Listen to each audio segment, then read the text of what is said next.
11th lecture of extraction of metal. In this lecture, we are going to talk about the extraction of zinc, mercury, sodium, and magnesium. Now, let us revise what we have studied in the previous lecture, that is lecture number 6. In the previous lecture, we started with the extraction of different metals और उसमें हम लोग ने बेटा silver और gold को हम लोग ने डिस्कस किया था. The silver can be extracted from two types, like one is from silver glance, that is argentite, that is Ag2S by MacArthur Forrest cyanide process. बाद में उसका रिफाइनिंग हमने मोबियस इलेक्ट्रोलिसिस से किया था. एंड दूसरा it can be extracted from silver coins. जो silver coins हम लोग को मार्केट में मिलते हैं उसमें प्योर सिल्वर नहीं होता है, उसमें बहुत सारा कॉपर का इम्प्योरिटी होता है, तो उसको हम लोग कॉपर को सेपरेट करके सिल्वर को एक्सट्रैक्ट कर सकते हैं ना. सिल्वर कॉइन से हम लोग एक्सट्रैक्ट करने के लिए सबसे पहले हम लोग उसके अंदर HNO3 डालते हैं और दो कंपाउंड बनते हैं, एक AgNO3 बनता है और एक CuNO3 ट्वाइस बनता है. दोनों के दोनों सॉल्युबल है. फिर उसके अंदर हम लोग ड्राई HCl गैस पास करते हैं, उससे CuCl2 तो बेटा डिसॉल्व हो जाता है, बट AgCl जो है व्हाइट कलर का PPT सेपरेट हो जाता है ना. AgCl से हमने बहुत सारा एक फ्लो चार्ट बनाया था, उससे हम लोग कैसे सिल्वर को एक्सट्रैक्ट कर सकते हैं वो मैंने आपको वहां पे डिस्कस करके बताया था. देन यूजेज ऑफ सिल्वर पढ़ा था हमने. It is used in dental filling है. उसके बाद में सिल्वरिंग ऑफ मिरर में यूज होता है. उसके बाद में थर्ड मैंने बोला था AgNO3 जो है वो डिकम्पोजिशन में ब्लैक स्पॉट छोड़ देता है, इस वजह से it is used in dyes and inks. उसके बाद में इलेक्ट्रो एक्सट्रैक्शन ऑफ हम लोग ने गोल्ड पढ़ा था.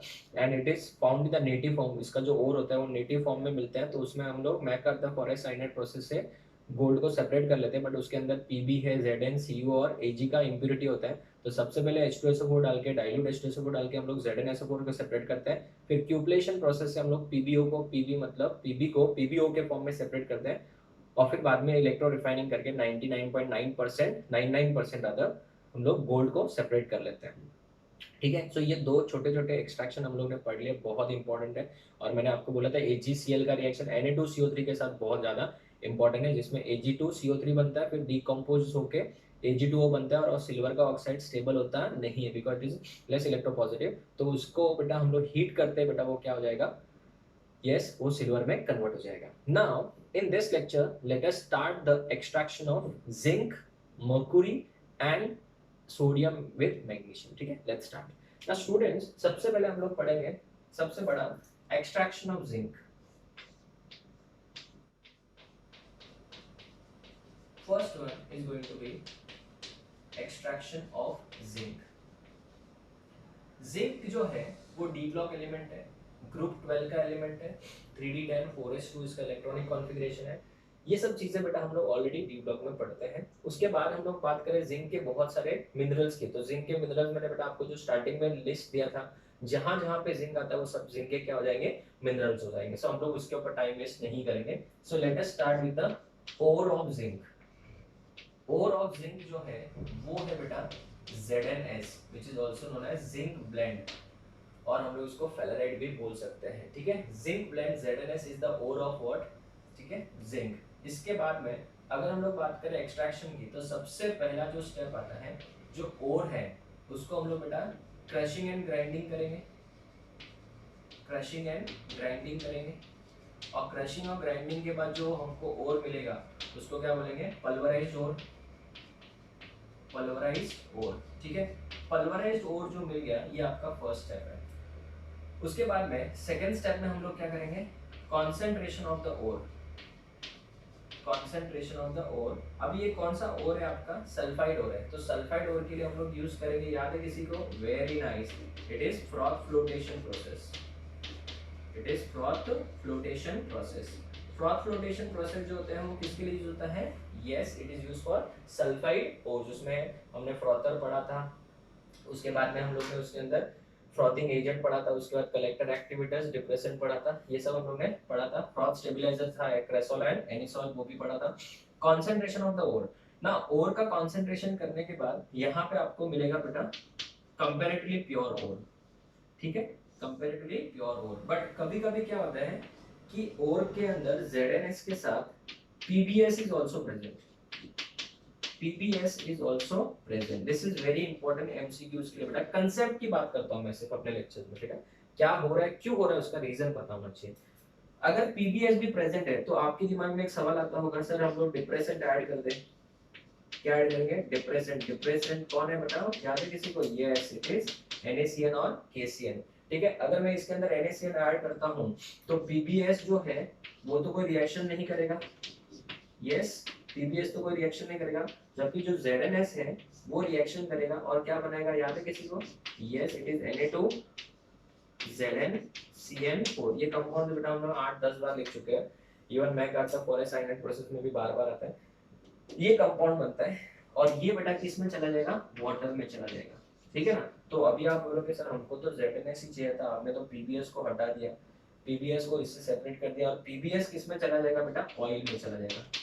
तो बेसिकली जो है PbS, ध्यान देना बहुत इंपॉर्टेंट है, PbS बेटा जो है वो किस में चला गया, फ्रॉथ में चला गया, और ZnS जो है in the form of what, Na2ZnCN twice CN4 time, sorry, ये इस फॉर्म में बेटा किस में चला गया, वाटर में चला गया, दैट इज एक्वस फॉर्म में चला गया। तो अभी हमको वापस ZnS अगर चाहिए तो हम लोग इसके अंदर क्या ऐड करेंगे, activator is added, activator CuSO4, याद रखना, very very important MCQ question, ये activator CuSO4 is added to the aqueous solution, is added to the aqueous solution to regenerate what, ZnS। तो इससे बेटा ZnS आपका रीजनरेट हो जाएगा, this is very very important. तो अगर आपको ZnS को वापस से रीजनरेट करना है तो याद रखना MCQ क्वेश्चन में क्या ऐड करेंगे, an activator CuSO4 is added. अभी आपका ZnS आ गया बेटा, अभी ZnS आ गया, फिर हम लोग नेक्स्ट स्टेप क्या करेंगे बेटा, यस इट इज रोस्टिंग। अभी ओर मिल गया आपको प्यूरिफाइड फॉर्म में, अभी क्या करेंगे, रोस्टिंग। रोस्टिंग में क्या होता है, sulphide ore are heated to high temperature below its melting point in the presence of excess of air. इसमें रिवर्बरेटिव फर्नेस यूज होता है जिसके डोर्स क्या होने चाहिए, क्लोज या open, yes it should be open, क्योंकि रोस्टिंग है। सो ZnS जो है it is roasted to form ZnO plus SO2। ये SO2 गैस बेटा सेपरेट हो जाएगा, उसके साथ में जो वोलेटाइल इंप्योरिटीज है या फिर जो इनऑर्गेनिक मटेरियल जैसे फास्फोरस, आर्सेनिक है, Sb है, वो सब बेटा अपने वोलेटाइल ऑक्साइड बना के सेपरेट हो जाएगा। तो ये रोस्टिंग हो गया। रोस्टिंग के बाद हम लोग क्या पढ़ेंगे, स्मेल्टिंग।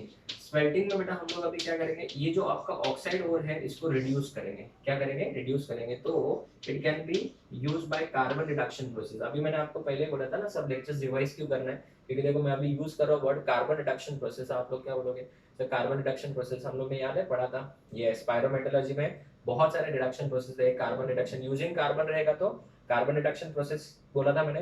अगर उसमें हम लोगों ने एल्यूमिनियम यूज किया तो एल्यूमिनोथर्माइड प्रोसेस, गोल्डस्मिथ प्रोसेस इसको या फिर थर्मिट प्रोसेस भी बोलते हैं। उसके बाद में सेल्फ रिडक्शन भी था और उसके बाद में लास्ट में था थर्मल डिकम्पोजिशन, ये सब हमने डिस्कस किया था।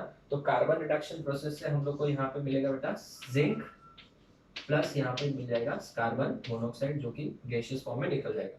तो याद रखना ये 40% होता है और ये जो होता है बेटा कितना होता है, 60% होता है। और यहाँ से जो जिंक हमको मिलता है वो इम्प्योर होता है और इसको स्पेल्टर जिंक भी बोलते हैं। It is also known as which zinc, it is also known as spelter zinc. तो ये हो गया आपका स्पेल्टर जिंक। अभी हमारा नेक्स्ट टारगेट क्या होगा, इसको प्यूरिफाई करना। So next step is refining और प्यूरिफिकेशन, प्यूरिफिकेशन ऑफ स्पेल्टर जिंक, ठीक है। तो it can be purified by fractional distillation, it can be purified by fractional distillation। जो मैंने आपको पहले ही बता दिया था कि इसके साथ में जो इम्प्यूरिटीज होती हैं उनको हम लोग सेपरेट करने के लिए बेटा फ्रैक्शनल डिस्टिलेशन यूज कर सकते हैं। जैसे मैंने आपको याद है लास्ट लेक्चर में सिखाया था, जिंक है, लास्ट नहीं उसके प्रीवियस लेक्चर में, लेक्चर नंबर 5 में सिखाया था, कैडमियम है, उसके बाद में Pb है और आयन है, समझो इसके साथ में इम्प्यूरिटी है, जनरली इसके साथ में ये इम्प्यूरिटीज होती है। तो यहाँ पे इसका जो बॉइलिंग पॉइंट होता है 1183 होता है, इसका 1073 था, इसका कितना था 2073 केल्विन था और इसका कितना था 3273 केल्विन। तो अगर इसमें से जिंक को सेपरेट करना है तो सबसे पहले हम लोग क्या करेंगे, 1183 केल्विन का टेम्परेचर देंगे क्योंकि हमको जिंक को सेपरेट करना है। तो यहाँ पे क्या क्या सेपरेट हो जाएगा, जिंक एंड कैडमियम सेपरेट हो जाएगा और फिर मैं टेम्परेचर दूंगा 1073 केल्विन का, तो कैडमियम निकल जाएगा तो पीछे क्या बचेगा, जिंक बचेगा। सो इस तरीके से हम लोग जिंक को क्या कर सकते हैं, प्यूरिफाई कर सकते हैं। जिंक को प्यूरिफाई करने के लिए और भी आप इलेक्ट्रो रिफाइनिंग भी यूज कर सकते हो, इलेक्ट्रो रिफाइनिंग मेथड से भी हम लोग जिंक को प्यूरिफाई कर सकते हैं, ठीक है। सो let us study the uses of zinc. Zinc कहाँ यूज होता है, सबसे पहले हम लोग एकदम बेसिक से स्टार्ट करते हैं कि जिंक हमने देखा कहाँ है। बेटा तो आपने स्कूल सेक्शन से पढ़ते आए होंगे गैल्वेनाइजेशन। यस, आयन के ऊपर जिंक का कोटिंग करने से उसका करोजन हम लोग कुछ हद तक रोक सकते हैं, तो गैल्वेनाइजेशन में जिंक यूज होता है। उसके बाद में और आपने ड्राई सेल देखा है, लेक्लैंड सेल, यस, उसमें वो एनोड का काम करता है। Zinc is used as an anode in dry cell, anode in dry cell. अभी हम लोग थोड़ा सा लेवल बढ़ाते हैं। जिंक और कहाँ यूज होता है? Yes, it is also used in making alloys, alloys formation में यूज होता है। ये तो आपको पता ही होगा अलॉयज फॉर्मेशन। कौन कौन से अलॉयज जनरली जो बहुत ही फेमस है, एक तो बेटा नाम सुना होगा ब्रास। ब्रास क्या होता है? कॉपर प्लस जिंक होता है। क्या होता है बेटा? Copper plus zinc.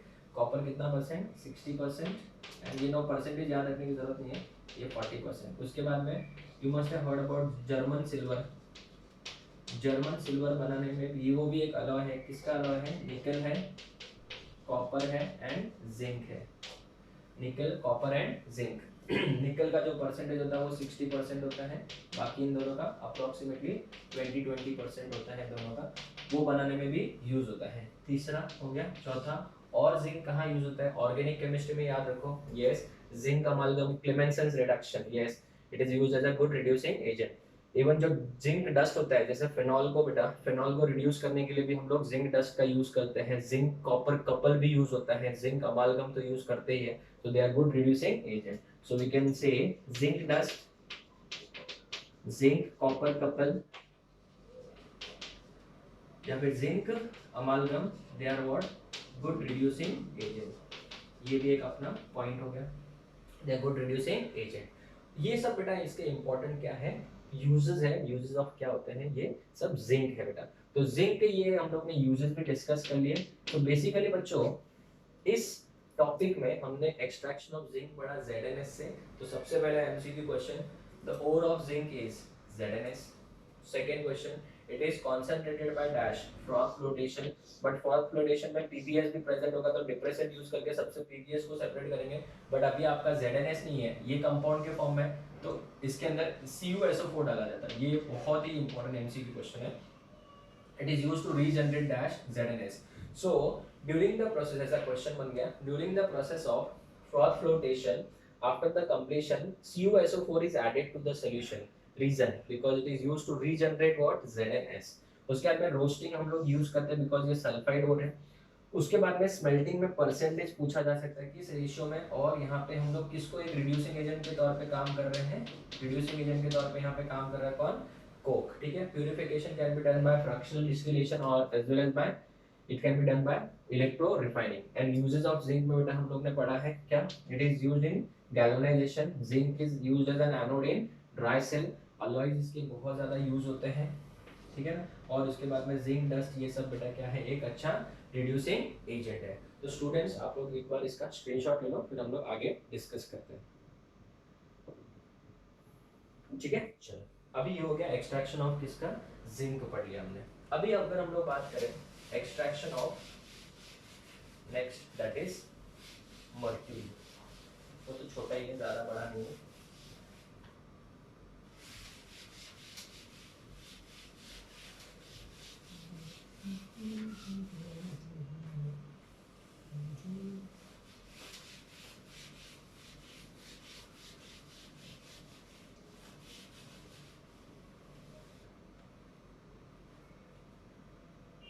नोट्स बना रहे हो आप लोग? नहीं बनाए? आधे लोगों ने बनाया, किसी ने बनाया, किसी ने नहीं बनाया, ठीक है ना। कोई बात नहीं, आप लोग भी जैसे टाइम मिले, स्क्रीनशॉट्स तो है आपके पास, आप उनको भी लिख सकते हो जैसे आपको टाइम मिले। बट जितना जो लोग लिखेंगे उनको ज़्यादा याद रहेगा, ज़्यादा टाइम तक याद रहेगा, ठीक है। चलो, अभी हम लोग एक्सट्रैक्शन ऑफ क्या करते हैं? मर्क्यूरी। आप बताओ बेटा, सबसे पहले मर्क्यूरी का कोई मिनरल का नाम बताओ सबसे पहले। तब तक अपना बोर्ड भी क्लियर करो। मर्क्यूरी का मिनरल का नाम नहीं याद है? एक तो याद होगा HgS करके, क्या नाम था उसका? Short term memory loss, Ghajini, नहीं याद आ रहा है। इसका नाम था सिनेबार। क्या बात था?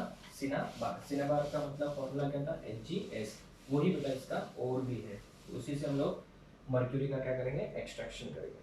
चलो स्टार्ट करते हैं। एक्सट्रैक्शन ऑफ मर्क्यूरी, ये सब छोटे छोटे, अभी खाली जिंक थोड़ा सा बड़ा था। एक्सट्रैक्शन ऑफ मर्क्यूरी, तो सबसे पहले डिस्कस करेंगे इसका ओर, जिसका नाम है HgS cinnabar.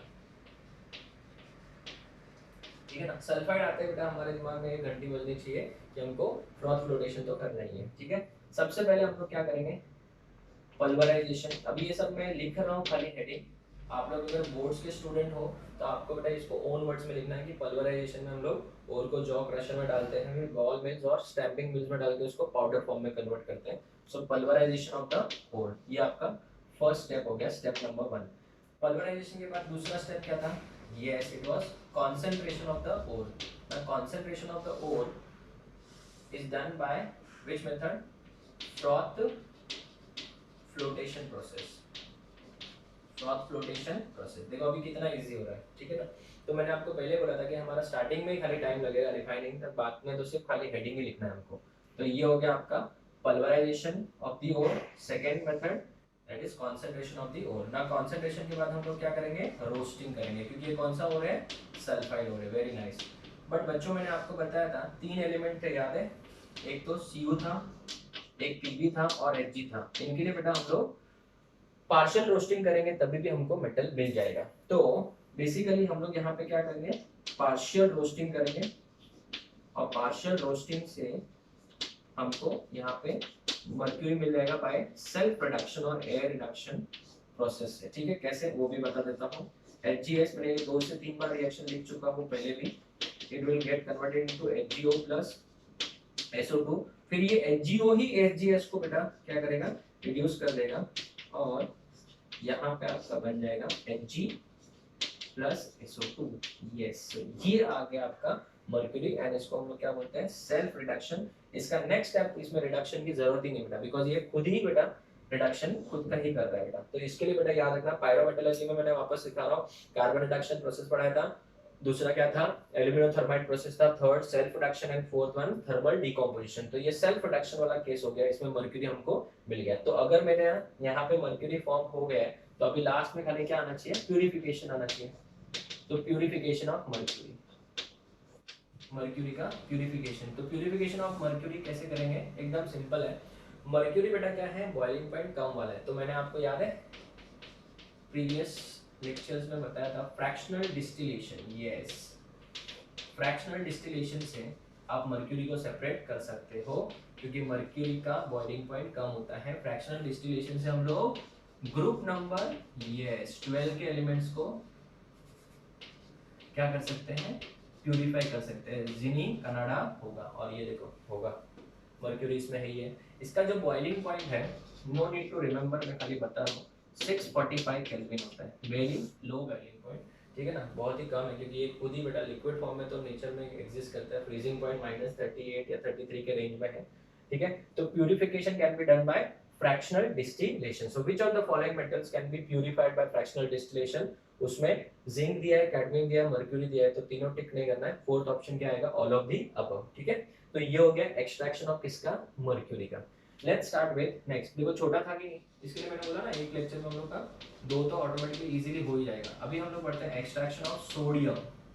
Now extraction of sodium is done by electrometallurgy, जो हम लोग ने लास्ट लेक्चर में ही पढ़ लिया था, याद है। Yes, it is downs process, downs process से पढ़ लिया था। ठीक है, तो अभी हम लोग क्या करेंगे, it is studied with the help of downs process. Downs process से बेटा क्या करते हैं, हम लोग NaCl तो लेते हैं और इसके अंदर CaCl2 ऐड करते हैं। ये जो CaCl2 था, याद है कुछ, कौन सा फ्लक्स था, बहुत अच्छे बच्चों, न्यूट्रल फ्लक्स था। तो देखो अभी आप जब ये वीडियो लेक्चर देख रहे हो, चीज़ें बार बार रिवाइज हो रही है, बार बार वापस आ रहा है, तो आपको भी एक कॉन्फिडेंस आता रहेगा कि अभी हमारा चैप्टर अच्छे से हो रहा है, कंटेंट भी अच्छे से डेवलप हो रहा है। जनरली आप देखोगे तो मैंने ऐसे चैप्टर्स ही सिलेक्ट किया जनरली जो बच्चे इग्नोर करते हैं, जैसे एस ब्लॉक है, इसके बाद में उसके भी वीडियोस बनाऊंगा।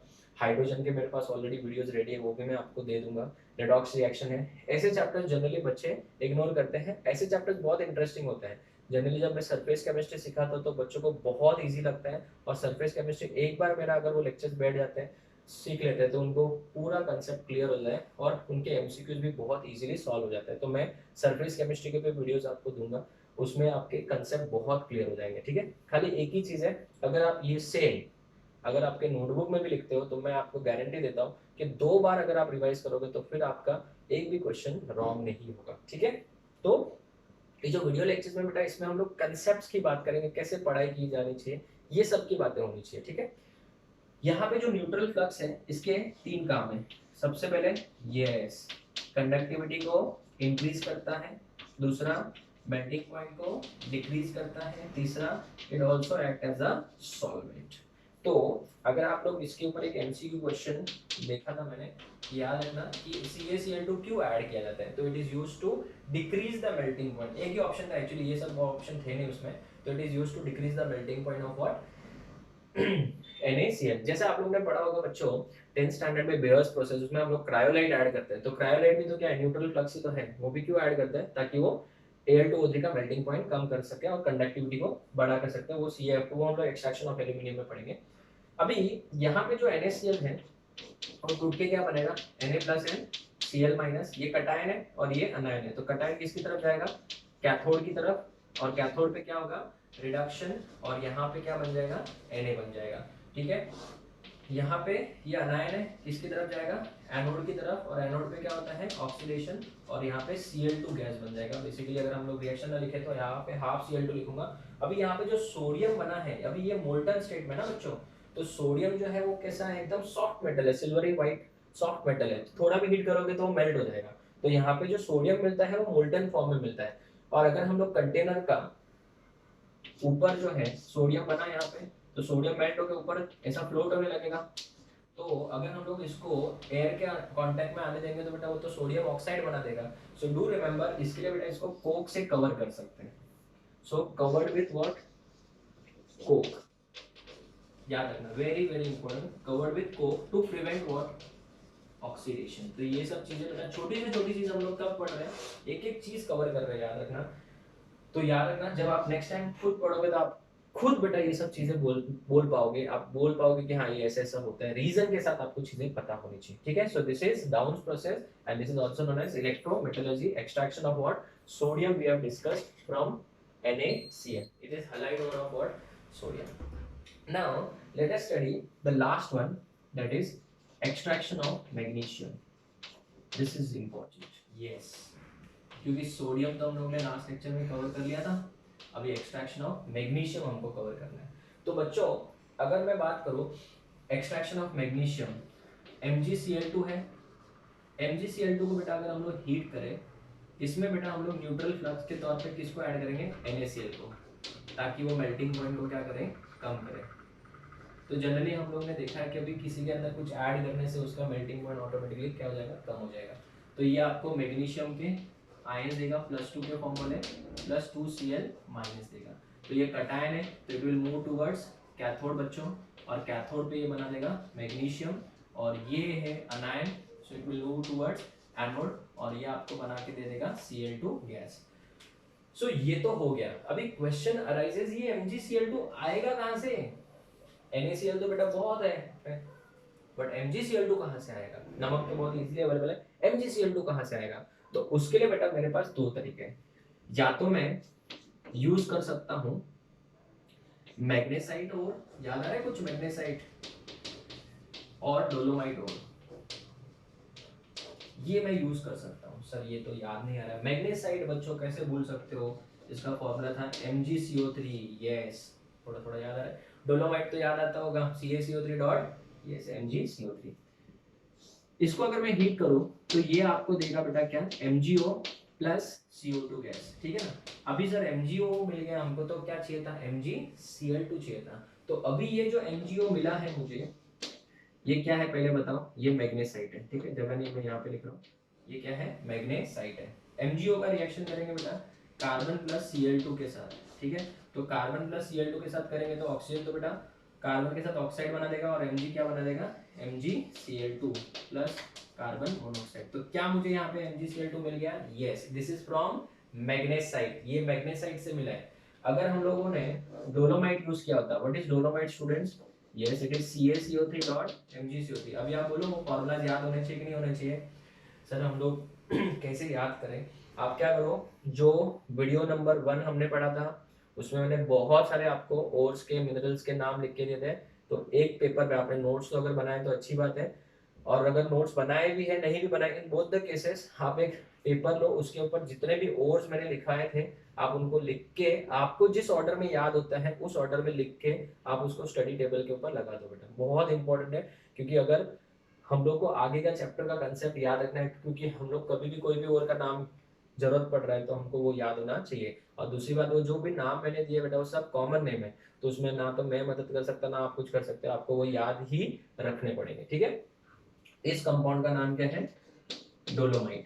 सो डोलोमाइट को अगर हम लोग हीट करें तो सबसे पहले ये क्या होगा, CaO देगा प्लस MgO देगा प्लस यहाँ पे CO2 गैस भी फॉर्म होगा, ठीक है। चलो तो उसमें से बेटा फिर हम लोग ये जो MgO है, इस MgO का रिएक्शन वापस करेंगे C प्लस Cl2 के साथ, तो ये MgO का जो O है वो तो C के साथ चला जाएगा और Cl2 Mg के साथ जुड़ के क्या बना देगा, MgCl2 प्लस CO। तो इस तरीके से भी बेटा मुझे MgCl2 मिल सकता है। This is the first way by which we can obtain MgCl2, ठीक है। दूसरा बेटा हम लोगों ने एक और पढ़ा था, मिनरल ऑफ हैलाइड में पढ़ा था कार्नालाइट। यस कार्नालाइट, कार्नालाइट से भी हम लोग बेटा क्या ला सकते हैं, MgCl2 ला सकते हैं। कैसे? कार्नालाइट का फॉर्मूला क्या होता है पहले वो बताओ, KCl dot MgCl2 dot 6H2O, correct. तो इसमें तो MgCl2 पहले से है, तो अभी अगर मैं इसको हीट करूँ, क्या करूँ, हीट करूँ, तो ये मुझे देगा क्या बेटा, KCl plus MgCl2 plus 6H2O, ठीक है ना। अगर आप ये सोचते हो कि ये मुझे मिल जाएगा तो दिस इज रॉन्ग, ये कभी नहीं मिलेगा, ठीक है। तो इसको हीट करने के बाद आपको MgCl2 KCl और ये वाटर सेपरेट नहीं होगा। सर तो फिर होता क्या है एक्चुअल में, जब आप इसको हीट करते हो, ये इसके लिए मैं बोल रहा हूँ ना कंसेप्ट के साथ पढ़ो चीजों को। जब आप इसको हीट करते हो तो KCl तो सेपरेट हो जाता है, प्लस साथ में जो यहाँ पे 6 वाटर है उसमें से सिर्फ आपको 5 वाटर वेपर के फॉर्म में मिलते हैं, और एक जो वाटर है दैट इज H2O, वो 2 क्लोरीन के साथ मिलके HCl बना देगा और यहाँ पे बन जाएगा MgO। सो MgO प्लस 2 HCl, तो ये एक्चुअल में मिलेगा आपको अगर आप कार्नालाइट को क्या करते हो, हीट। तो बहुत बार एक MCQ क्वेश्चन भी हो गया ये कि what are the heating product of carnallite. तो बच्चों को ऑप्शन में दिया जाता है KCl MgCl2 and 6 water. It is absolutely wrong, क्योंकि ये वाला बेटा इसका रियल आंसर है, ठीक है ना। तो अभी आप बोलोगे सर फिर अभी हम लोग वापस अभी इसमें से कैसे सेपरेट करें, इसमें से कैसे, इसमें से तो पॉसिबल नहीं है। तो अभी क्या आपको यहाँ पे MgO मिला है, यस, तो MgO का वापस यही रिएक्शन आप करो C प्लस Cl2 के साथ, तो फिर आपको क्या मिल जाएगा, कार्नालाइट से भी MgCl2 मिलेगा। और एक बार MgCl2 मिल गया तो फिर उसको हीट करके अपन Mg2 plus and Cl minus ions obtain कर सकते हैं। तो बेसिकली इस लेक्चर में दैट इज लेक्चर नंबर 7 में वी हैव डिस्कस्ड 4 मेटल्स, ठीक है ना। हमने 4 मेटल्स को डिस्कस किया, जिंक, मर्क्यूरी, उसके बाद में सोडियम एंड मैग्नीशियम, और उसके पहले हम लोग ने 2 मेटल्स को डिस्कस किया था, सिल्वर एंड गोल्ड, ठीक है ना। ये हम लोगों ने मेटल्स को डिस्कस कर लिया है। अभी आप बोलोगे सर हमारा सिलेबस अगर हम लोग एनसीईआरटी देखें तो सिर्फ शायद से यही होगा, ठीक है ना। ये सब तो हमारे बुक में दिया है, बट इसके ऊपर क्वेश्चंस तो आते हैं बेटा। तो मुझे पता है कि आपको क्या क्या सिखाना है अपने एंट्रेंस के लेवल से, तो आप लोग नोट्स अच्छे से मेंटेन करिए, बिकॉज बहुत बार इन सब के ऊपर क्वेश्चन देखने को मिलता है। जैसे अभी यहाँ पे ये तो पार्ट था नहीं, तो बट ये क्वेश्चन कैसे आ गया, ये यूएसएस में भी दिया, अगर आप यूएसएस फॉलो कर रहे हो तो उसमें भी दिया है कि ये 60% CaCl2 क्यों ऐड किया जाता है, ठीक है। तो ये सब चीजें हम लोग कवर करेंगे, ठीक है। कंटेंट पार्ट के आप बारे में आप टेंशन मत लीजिए, मैं कवर कराऊंगा एक एक चीज, बट ये नोट्स में अच्छे से लिख दीजिएगा। सो this is your lecture number 7 ना। जो अभी हमारे एक्सट्रैक्शन के टॉपिक्स बचे हैं वो थोड़े थोड़े बड़े बड़े टॉपिक्स हैं, जैसे आयरन है, पीबी है, उसके बाद में सिल्वर का तो हो गया है, कॉपर है, एल्यूमिनियम है, तो वो हम लोग जनरली ट्राई करेंगे कि एक लेक्चर में मैक्सिमम 2 हो सके, क्योंकि ये 4 तो टॉपिक अभी हो नहीं पाएंगे क्योंकि बाकी सब बड़े बड़े टॉपिक है। बट आई थिंक मैग्नीशियम का कंसेप्ट सबको समझा, यस। तो I hope you must have followed and enjoyed the lecture, क्योंकि मैंने एक एक छोटी से छोटी चीज बेटा बारीकी से बताई है एंड आप लोगों ने चीजों को समझा भी होगा, ठीक है। So we will see you in the next lecture with extraction of different metals. Thank you.